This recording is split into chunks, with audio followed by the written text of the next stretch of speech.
Good morning बच्चों। आज के लेक्चर में हम लोग देखेंगे एक एक्टिविटी के थ्रू कि जो ज्वलन ताप होता है वो क्या होता है।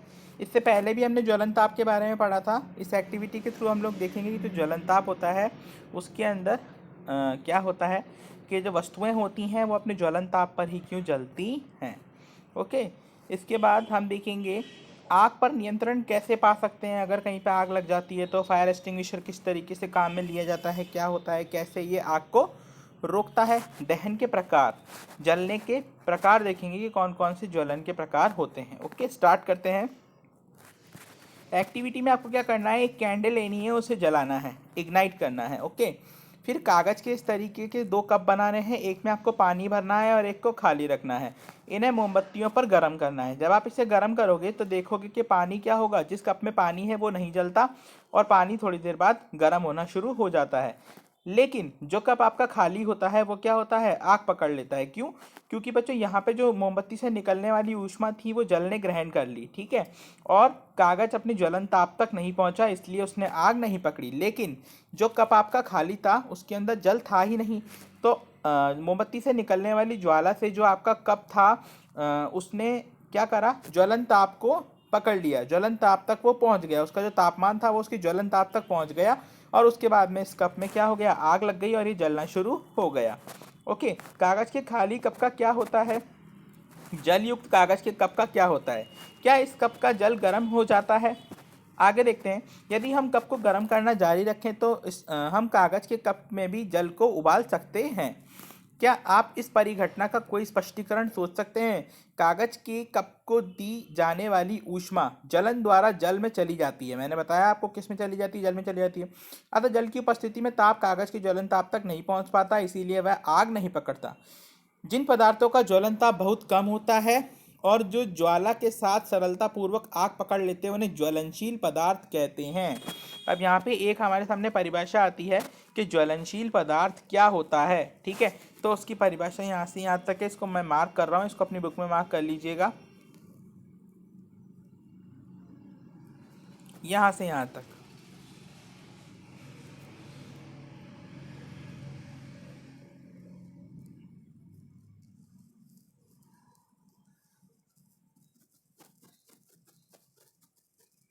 ठीक है बच्चों, ये मैंने मार्क कर दी यहाँ पे।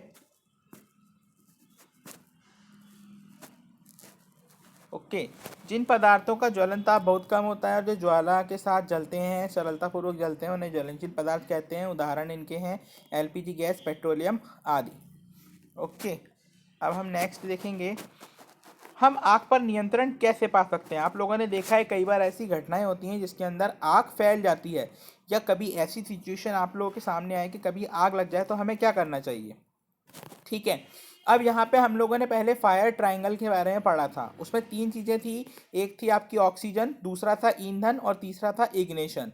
इन तीनों में से अगर किसी भी चीज़ को हम हटा देंगे तो आग बुझ जाती है। ओके, तो यहाँ पे हम लोग जनरली जो काम में लेते हैं फायर एक्सटिंग्विशर, वो क्या करता है बच्चों, ऑक्सीजन को ख़त्म कर देता है, कार्बन डाइऑक्साइड वाला। अब फायर एक्सटिंग्विशर की बात करते हैं तो 3 तरह के फायर एक्सटिंग्विशर आते हैं, एक आता है कार्बन डाइऑक्साइड वाला, एक आता है जल वाला और एक आता है आपका पाउडर वाला फायर एक्सटिंग्विशर, ठीक है। अब क्या होता है कि समझो कहीं पे आग लगी है ना, तो हम लोग क्या करते हैं, कार्बन डाइऑक्साइड वाला अगर फायर एक्सटिंग्विशर काम में लेते हैं तो वो उस एरिया में से ऑक्सीजन की सप्लाई को ख़त्म कर देता है, जिससे कि क्या होता है, आग बुझ जाती है।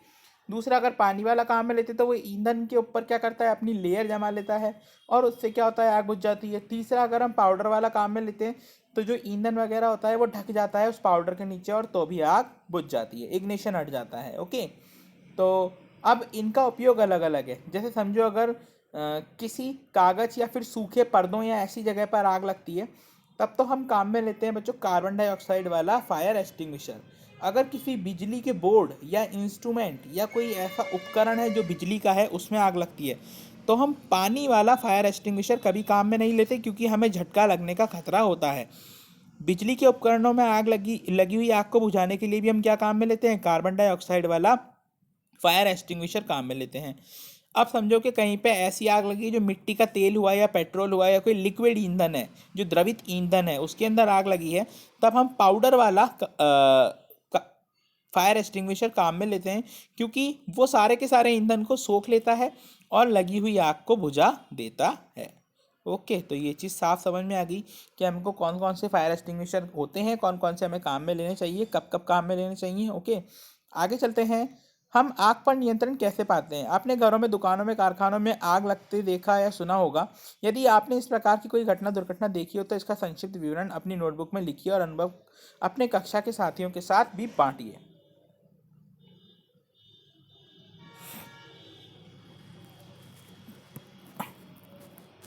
क्या आपके शहर में नगर निगम या फायर ब्रिगेड स्टेशन है? जहां फायर ब्रिगेड आती है तो वह क्या करती है? वह आग पर जल डालती है। जल ज्वलनशील पदार्थों को ठंडा करता है, जिससे उसका ताप ज्वलन ताप से कम हो जाता है और आग क्या हो जाती है? बुझ जाती है। जलवाष्प ज्वलनशील पदार्थों को घेर लेती है और उससे वायु की आपूर्ति बंद हो जाती है और आग बुझ जाती है। आपने पढ़ा है कि आग उत्पन्न करने के लिए तीन आवश्यकताएं होती हैं। क्या आप इन आवश्यकताओं की सूची बना सकते हैं? जैसे मैंने आपको पहले बताया बच्चों, इसको हम फायर ट्रायंगल कहते हैं। ठीक है, जिसमें ऑक्सीजन, ईंधन व इग्निशन, ये तीनों चीज़ें आती हैं। ईंधन, वायु और ऊष्मा। इनमें से एक या अधिक आवश्यकताओं को हटाकर हम आग पर नियंत्रित कर सकते हैं। जैसा मैंने अभी पूरा विवरण दिया इसका, ये वही चीज़ है। ठीक है, फिर फायर एक्सटिंग्विशर जो मैंने आपको बताया। ओके बच्चों, अब इसके बाद नेक्स्ट लेक्चर में हम लोग देखेंगे कि दहन के कितने प्रकार होते हैं, मतलब कि जो आग लगती है उसके कितने प्रकार होते हैं। आज का लेक्चर यहीं ख़त्म करते हैं। Thank you.